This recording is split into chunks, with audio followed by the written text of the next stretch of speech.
Yeah, come on up.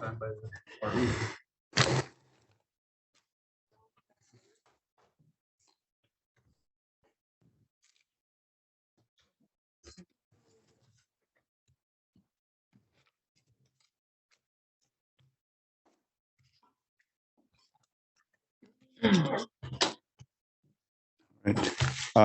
Anin Kinawea, Zongawe Dijnakaz, Bizing Dunjaba, Shagad Dem, Nishnaway and Dao. Good afternoon, everybody. My name is Chief Scott McLeod of Nipissing First Nation, and I've been asked here this afternoon to speak on behalf of a Chief's delegation that has come here today to present our collective position.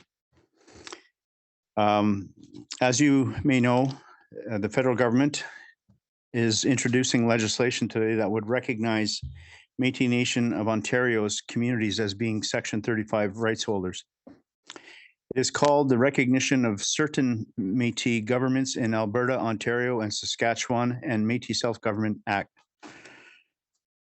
They want to pass this legislation by unanimous consent without debate. The First Nations have been left in the dark and repeatedly been denied any opportunity to even discuss the issue with Canada. We have serious concerns about this legislation and its impact to our collective rights. Mr. Mark Miller and the Liberals are trying to silence the legitimate concerns of First Nations about this proposed legislation by taking the unprecedented and undemocratic step of trying to force it to the House and the Senate without debate. Canada is ignoring substantive concerns and evidence put forth by First Nations, such as the report published by the Waban Tribal Council in the fall of 2022 and the Robinson Huron Wawinamagowin report published in the spring of 2023. These reports provide clear evidence that the MNO's recognition of several communities relies extensively on changing the identities of First Nation individuals in the past into Métis, and simply because they are mixed race, not because they identify with an existing Métis community. We are urging all parliamentarians and any Canadians who care about First Nations rights to read those reports. These are exploratory studies that have found problems with the MNO's research, and we think that at the very least, Canada has to take a good look at the evidence before moving forward with this legislation. The MNO's assertion in our ancestral and treaty territories have already been dramatically impacting First Nations rights. The MNO has continued to assert broad entitlements to First Nation lands, entitlement to treaty benefits, impact benefits agreements, consultation and engagement, and the list goes on. First Nations in Ontario, in the Ontario region, support the claims of legitimate rights holders. We have been very clear that our central issue is not that we reject all Métis or Métis rights. The issue is that the communities represented by the MNO did not exist historically and cannot be Section 35 rights holders. Recognition of unfounded claims undermine legitimate inherent right holders. We reject any claims of lateral violence. This is about preserving the legitimacy of Indigenous rights. We are protecting our inherent rights given to us by Jemnado, the Creator. Bottom line is we are calling on the Canadian government to pause their current efforts to pass this legislation, and we also call upon the Government of Canada to commit to a transparent and thorough review of the factual and legal concerns raised by First Nations regarding the basis for the Métis of Ontario's claims to hold Section 35 rights. Miigwech.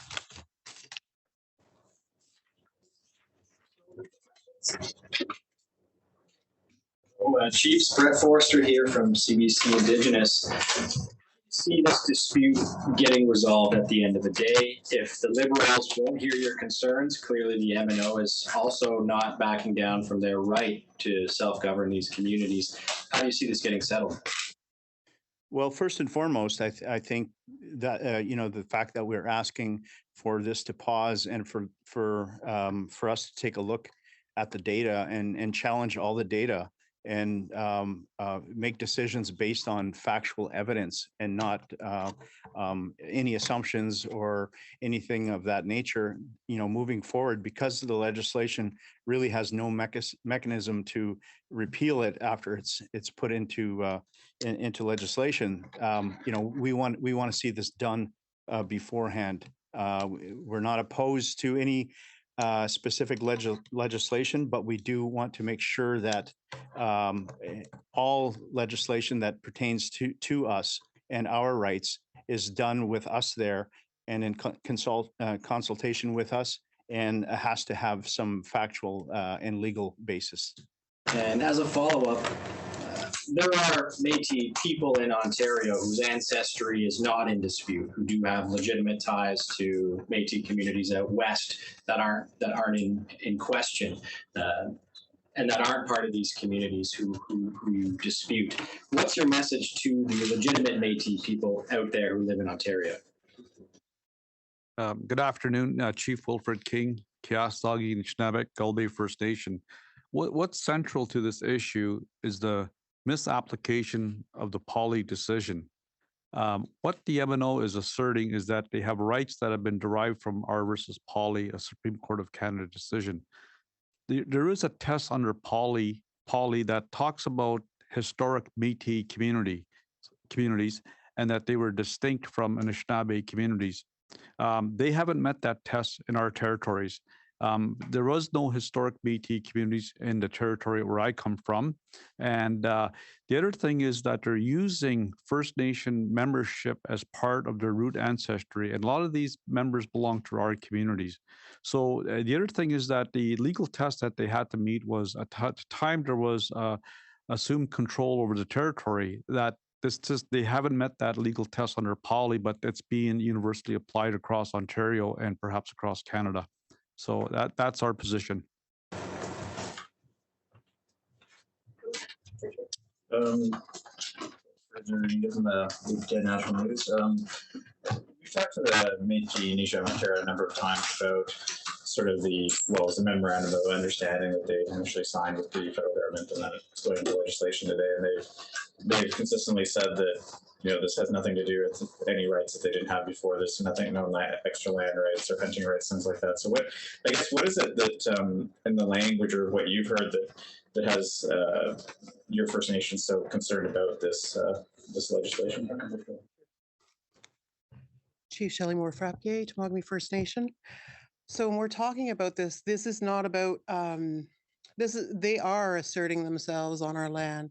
And on the document on our territory, we have a Métis who has erected a cabin at Pond Lake, who is under asserting their Métis rights in our territory.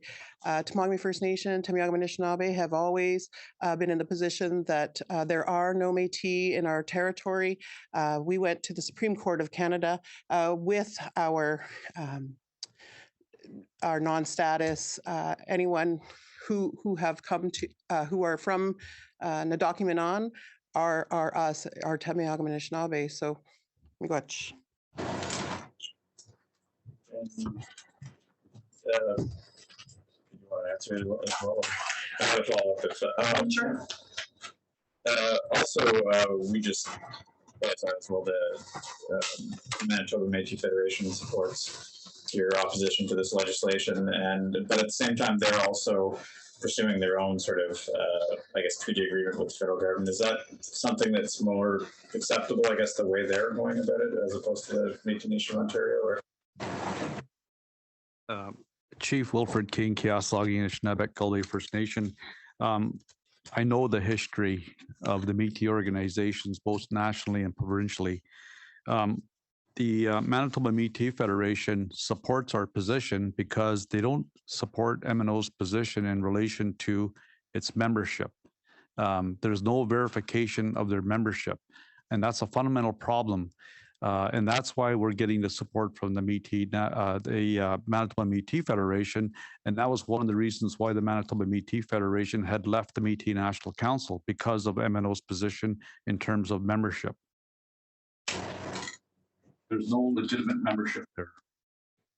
Ontario.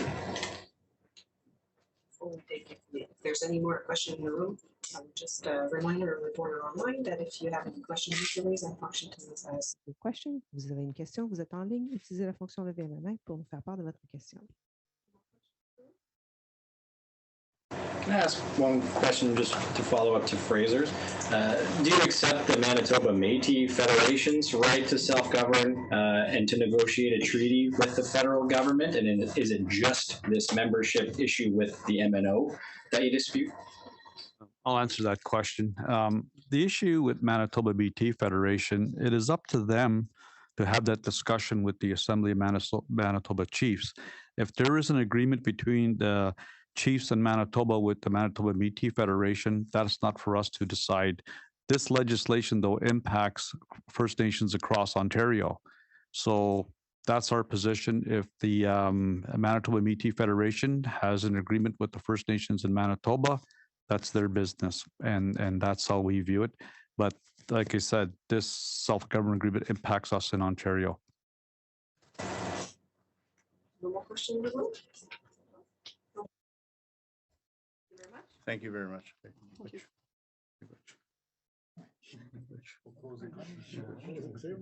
Hey, thanks for showing up. Good job, guys. Running all over.